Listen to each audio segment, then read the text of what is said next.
सोचा था कि छोटा गुनाह कर लूं, लेकिन जब शराब पी तो तीनों गुनाह कर बैठा।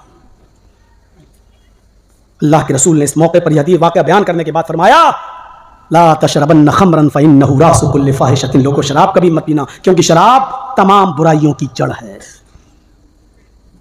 अल्लाह के रसूल ने ऐसे ही नहीं कहा है, बनी इसराइल में अगर किसी ने अपनी मां के साथ जिना किया होगा चौराहे पर, सड़क पर, तो मेरी उम्मत में कयामत उस वक्त तक नहीं आएगी जब तक कि मेरी उम्मत के लोग भी अपनी मां के साथ, बहन के साथ, बेटी के साथ जिना न कर लें।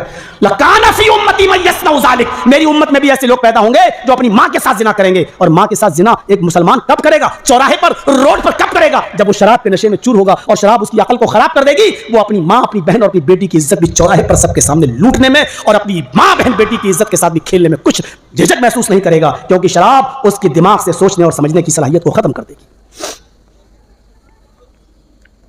नौजवानों, बहुत बुरी चीज है, इससे बचो। और जब शराब इतनी खतरनाक चीज है तो अफीम और गांजा कितनी खतरनाक चीज है, पाउडर कितनी खतरनाक चीज है। आप कितनी भी नमाजें पढ़ लो, कितने भी रोजे रख लो, कितनी भी मस्जिदें बना लो, कितनी भी मस्जिदों को आबाद कर लो, लेकिन जब तक लोगों की जिंदगियों से खिलवाड़ करने वाली चीजों को नहीं रोकोगे, तुम कामयाब नहीं हो सकते हो। एक तरफ अल्लाह की इबादत कर रहे हो और दूसरी तरफ वो चीज तुम पैदा कर रहे हो और बेच रहे हो और उसका बिजनेस कर रहे हो जो लोगों की जिंदगी से खेल रही है। कितने नौजवान आज अपनी मां को मार रहे हैं सिर्फ अफीम की वजह से, गांजे की वजह से, अपने बाप के दुश्मन बने हैं, जमीन और जायदाद को भाई भाई का दुश्मन हो चुका है। आपकी इस गलत बिजनेस से आप अपने आप को वलीउल्लाह समझ रहे हैं, नमाज पढ़ने के बाद आप बहुत नेक समझ रहे हैं अपने आप को। मेरे भाइयों, ये चीजें हराम हैं और हराम ही रहेंगी, इसलिए शराब से आप तौबा कीजिए और शराब से इज्तिनाब कीजिए। ये चार चीजें हो गई मेरे भाइयों। पांचवी चीज मैंने एक और पढ़ी थी, अल्लाह के रसूल ने फरमाया, व इय्याका वल मासिया फ़इन्न बिल मासियति हल्ला सख़तुल्लाह, मासियत और गुनाह के हर काम से बचना, मासियत और गुनाह के हर काम से बचना। जहां अल्लाह की नाफरमानी और गुनाह के काम होते हैं, अल्लाह का अजाब उस बस्ती पर हलाल हो जाता है। यह नाफरमानी के काम है शराब पीना, यह नाफरमानी के काम है जुआ खेलना, यह नाफरमानी का काम है कैरम बोर्ड सट्टे के साथ और पैसा लगाकर खेलना, यह नाफरमानी का काम है कि कलिया चक के चौराहे पर जाकर लॉटरी के टिकट खरीदना, यह नाफरमानी का काम है कि इंडिया और पाकिस्तान के होने वाले मैच में हर बॉल पर और हर एक प्लेयर पर सट्टा और दड़ा लगाना, यह सब नाफरमानी के काम है। बेपर्दगी के साथ घूमना, लिपस्टिक पाउडर और क्रीम लगाकर बेपर्दगी के साथ चौराहों पर जाना और बाजारों में जाना। जिन बस्तियों में अल्लाह की नाफरमानी का काम होता है, उस बस्ती के ऊपर अल्लाह का अजाब हलाल हो जाता है। अल्लाह कहता है कि अब इस बस्ती पर अजाब नाजिल करना हलाल है मेरे लिए। अजाब की कई शक्लें हो सकती हैं। 12:15 हो चुके हैं, शायद मुझे लेने के लिए गाड़ी आ भी चुकी होगी। मुझे तलकोला की तरफ निकलना है, कल का प्रोग्राम मेरा वहां है। मेरे भाइयों, 24 और 25 दिसंबर को इंशाअल्लाह आपसे फिर मुलाकात होगी।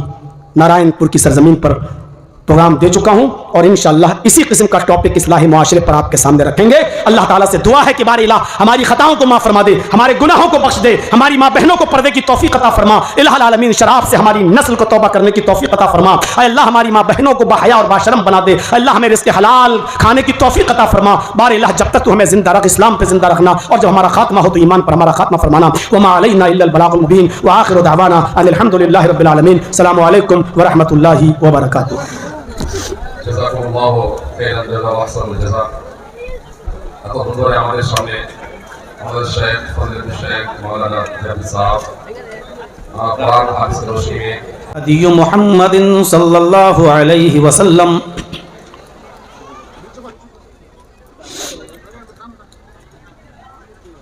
ওয়া শাওয়াল উমুরি মুহদাসাতুহা ওয়া কুল্লু মুহদাসাতিন বিদআহ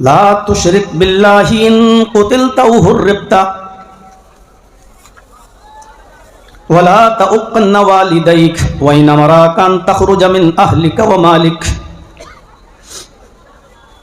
वला ततरुकन सलातन मक्तूबतन मुतअम्मिदन फइन्न मन तरक सलातन मक्तूबतन मुतअम्मिदन फक़द बरिअत मिन्हु ज़िम्मतुल्लाह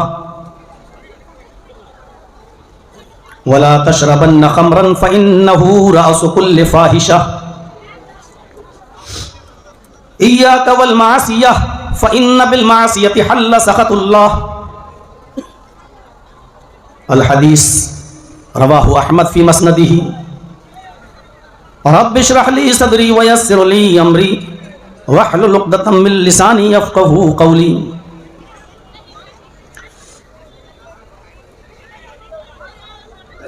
मुअज़्ज़ज़ मुअक्कर मोहतरम उलमाए किराम, स्टेज पर बैठे हुए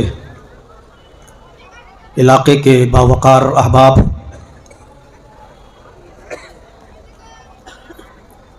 कुर्ब जवार से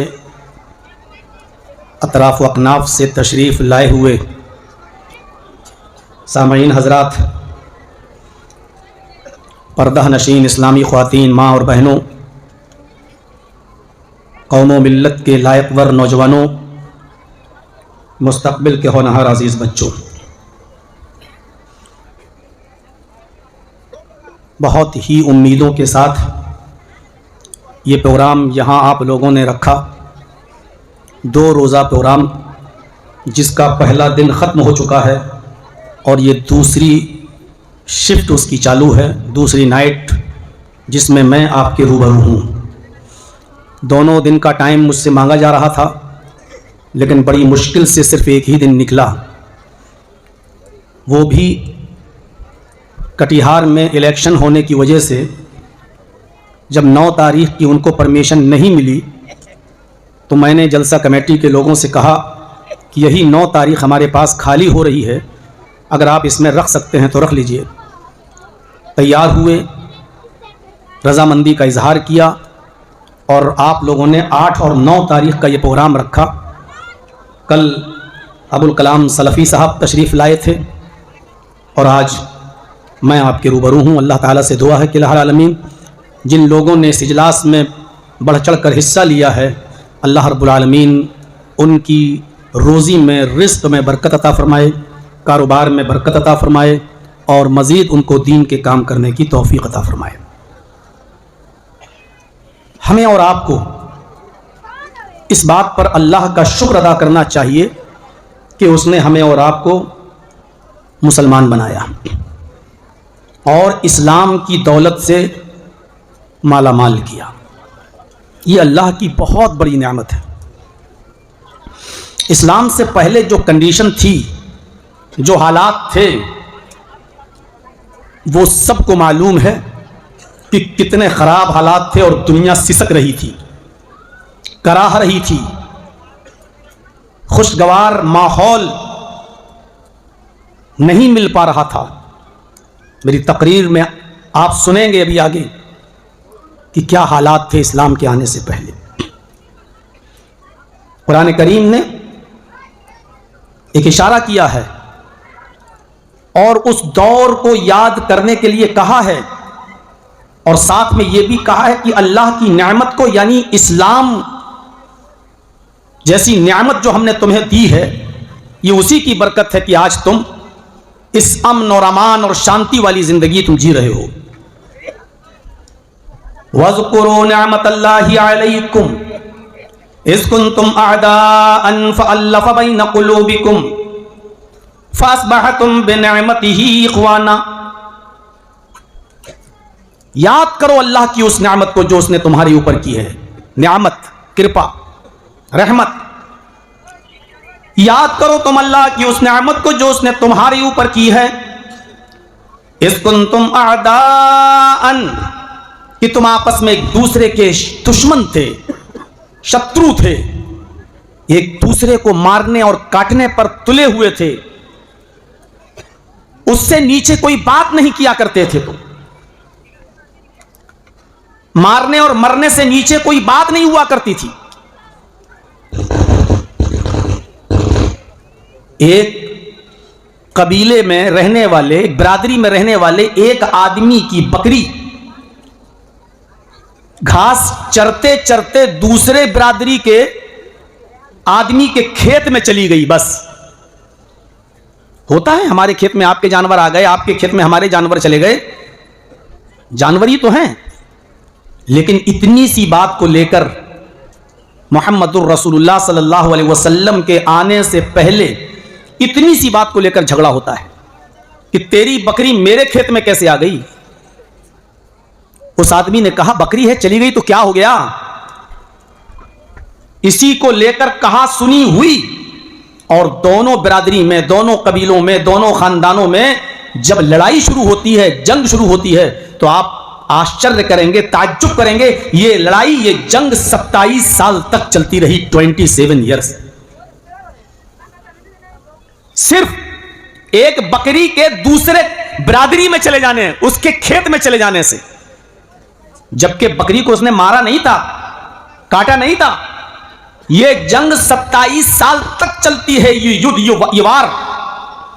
और दोनों तरफ से जब मरने वालों की गिनती को काउंट किया गया, जब शुमार किया गया, जब गिना गया कि 27 साल में कितने लोग मरे, जब उनकी गिनती गिनी गई तो पता चला कि 40,000 लोग दोनों तरफ से मारे जा चुके हैं, सिर्फ एक बकरी के दूसरे बिरादरी के खेत में चले जाने की वजह से। 40,000 लोग मर चुके, 27 साल तक जंग हुई और फिर भी झगड़ा खत्म नहीं हुआ। उसके बाद जब अल्लाह के नबी जनाब मोहम्मद रसूलुल्लाह सल्लल्लाहु अलैहि वसल्लम आए और भाईचारे का दर्स दिया, सबक दिया, पाठ पढ़ाया, और सब आपस में भाई भाई हो गए। जो लोग जानवरों के लिए लड़ा करते थे, वो लोग एक दूसरे के लिए अपनी जान देने लगे, एक दूसरे के लिए अपनी जान देने लगे। खुद भूखे रहने लगे, लेकिन भूखों को खाना खिलाने लगे। मेहमानों की इज्जत इतनी करने लगे कि एक ही आदमी का खाना है तो खुद चिराग बुझा दिया करते थे, मुंह सिर्फ चलाते थे और मेहमान को खिलाते थे। मेहमान खाता था और मेजबान सिर्फ मुंह चलाता था, अंधेरा कर देता था, ताकि मेहमान को यह लगे कि यह भी मेरे साथ खा रहा है। ऐसा बना दिया मोहम्मद रसूलुल्लाह सल्लल्लाहु अलैहि वसल्लम ने। कुरान उसी दौर को याद दिलाता है, इज़ कुंतुम आदाअन, कि तुम आपस में एक दूसरे के दुश्मन थे, तुम आपस में एक दूसरे के शत्रु थे, तुम आपस में एक दूसरे के हरीफ थे, एक दूसरे की गर्दनें काटा करते थे। फ़अल्लफ़ बैन क़ुलूबिकुम, तो अल्लाह तबारक व तआला ने तुम्हारे दिलों में प्रेम डाल दिया, मोहब्बत डाल दी, उल्फत तुम्हारे दिलों में डाल दी। फ़अल्लफ़ बैन क़ुलूबिकुम, अल्लाह ने तुम्हारे दिलों में मोहब्बत, उल्फत पैदा कर दी। फ़अस्बहतुम बिनिअमतिही इख़वाना, तो तुम अल्लाह की उस नेमत के जरिए, यानी इस्लाम के जरिए, तुम आपस में भाई भाई हो गए। इस नेमत का जिक्र किया है इस्लाम। तो ये इस्लाम बहुत बड़ी नेमत है जो हमें और आपको मिला है।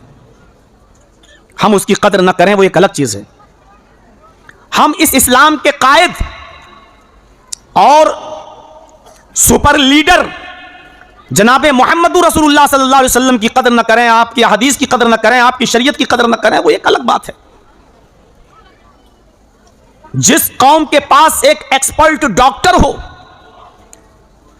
और जो जनरल हो, हर बीमारी का इलाज करता हो, उस डॉक्टर की कौम झोला छाप डॉक्टरों से अपना इलाज करा रही हो, इससे बड़ी बेगैरती और इससे बड़ी जिहालत क्या होगी। जिस कौम के पास एक्सपर्ट डॉक्टर हो, मोहम्मद रसूलुल्लाह सल्लल्लाहु अलैहि वसल्लम, जो हर मर्ज का इलाज करते हो, और उस डॉक्टर की, उस नबी की उम्मत उस एक्सपर्ट डॉक्टर को छोड़कर बहरूपियों के पास जा रही हो, झोला छाप डॉक्टरों के पास जा रही हो और उनके बताए हुए कारनामे कर रही हो, शादियों में, समाज में, इलाके में, तो उससे बड़ी जाहिल कौम फिर कौन हो सकती है। इससे बड़ी हमारी महरूमी और क्या हो सकती है।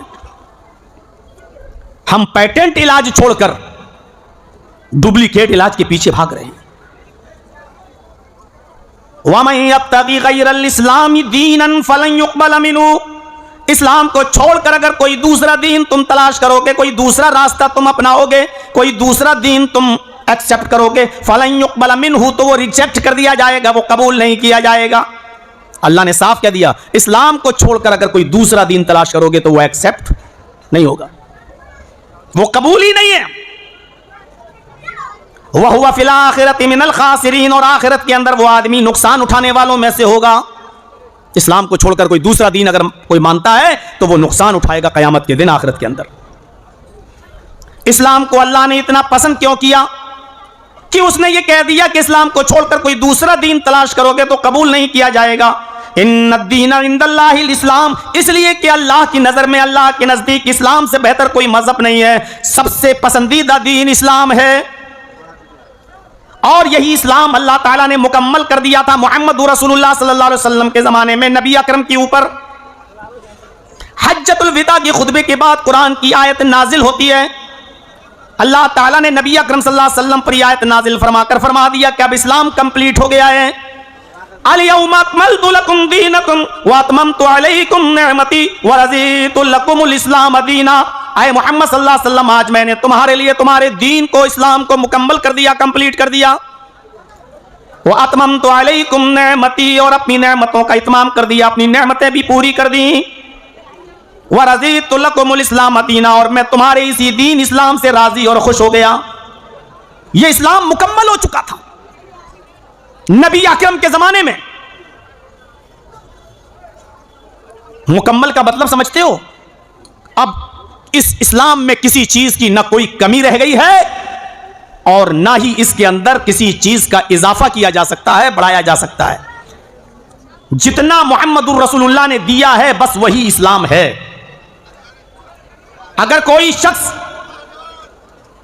नबी अकरम सल्लल्लाहु अलैहि वसल्लम के इस्लाम के मुकम्मल हो जाने के बाद यह कहता है कि नहीं, यह काम भी दीन है और अल्लाह के रसूल ने वो हमें नहीं दिया है, तो समझ लो कि वो आदमी यकीदा रखता है फ़क़द ज़अमा अन्नहु मुहम्मद क़द ख़ान रिसाला। उसका यकीदा है कि मोहम्मद रसूलुल्लाह ने इस दीन के साथ चोरी की है।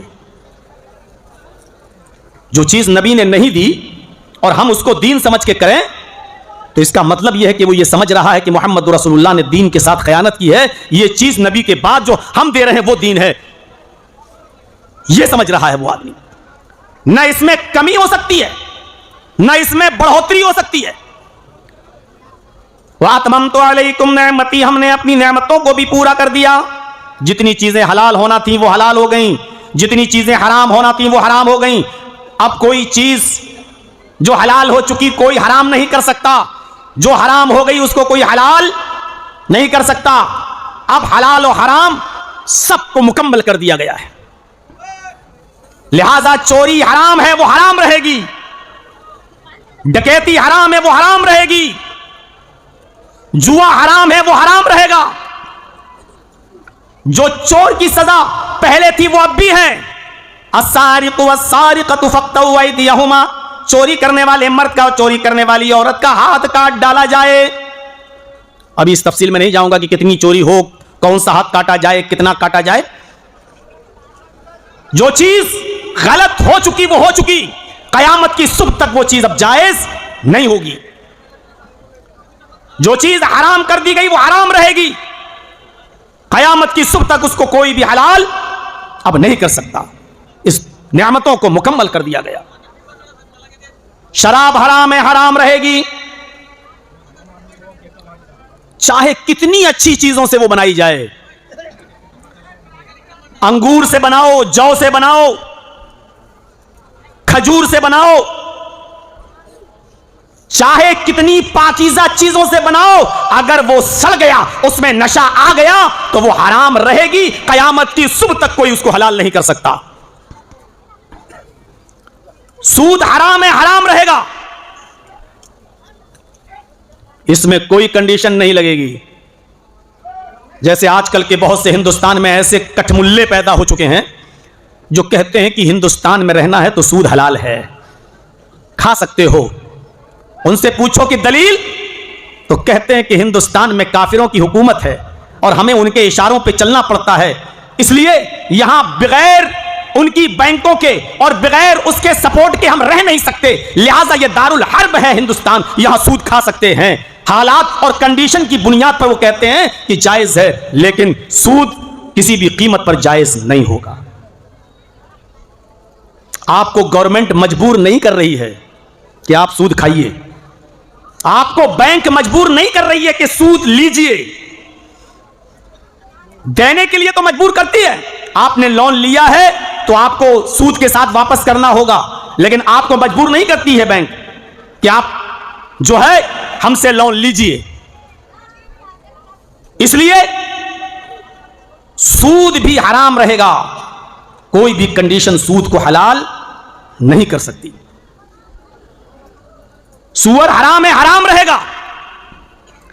अब कोई यह कहे कि मौलाना साहब अल्लाह के नबी के जमाने में सूअर को इसलिए हराम करार दिया गया क्योंकि सूअर गंदगी खाता था, लैट्रीन खाता था, और बहुत सी जगहों पर आज भी गंदगी खाते हैं। गंदगी खाने वाली चीज को हराम करार दिया। माफ कीजिएगा, गंदगी के खा लेने की वजह से कोई चीज हराम नहीं हुई। नदियों में और तालाबों में और समंदरों में तैरने वाली मछलियां भी मुर्दे और लाशें और कुत्ते और क्या क्या समंदर में और नदियों में बहता है, वो सारी चीजें खाती हैं मछलियां। तो क्या इन हराम चीजों के खाने की वजह से मछली के गोश्त को आप हराम करार दे देंगे? सूअर को हराम करार दिया है। अब अमेरिका के अंदर और इंग्लैंड के अंदर जहां यहूदी और ईसाई लोग हैं, वहां सूअर को बहुत अच्छे और साफ सुथरे माहौल में पाला जाता है। जैसे आपके यहां मुर्गी का फार्म हाउस होता है, वहां उनको दाना डाला जाता है, 1-1.5-2 महीने में आपके उस चिकन को 1.5-2 किलो का कर दिया जाता है, साफ सुथरी चीजें खिलाई जाती हैं। ऐसे ही अमेरिका, कनाडा और इसी तरीके से जापान और फ्रांस और इंग्लैंड वगैरह में सूअरों के लिए बड़े बड़े फार्म हाउस खोले गए हैं और उनको बहुत ही साफ सुथरा खाना खिलाकर उनको बड़ा किया जा रहा है। अब कोई यह कहे कि मौलाना साहब अब सूअर गंदी चीज नहीं खा रहा है और साफ सुथरी और अच्छी चीजें खाकर उसको पाला जा रहा है, इसलिए सूअर हलाल है, तो वो दीन को बदलने की कोशिश कर रहा है, वो शरीयत को बदलने की कोशिश कर रहा है, वो मोहम्मदुर रसूलुल्लाह की जगह पर अपने आप को नबी बनाने की कोशिश कर रहा है। हराम ही रहेगा, चाहे वो जमजम का पानी ही क्यों ना पीता हो और चाहे वो जन्नत से उतरा हुआ मन्नो सलवा क्यों ना खाता हो, वो हराम ही रहेगा। व अतममतु अलैकुम निअमती, और हमने अपनी नेमतों का इत्माम कर दिया।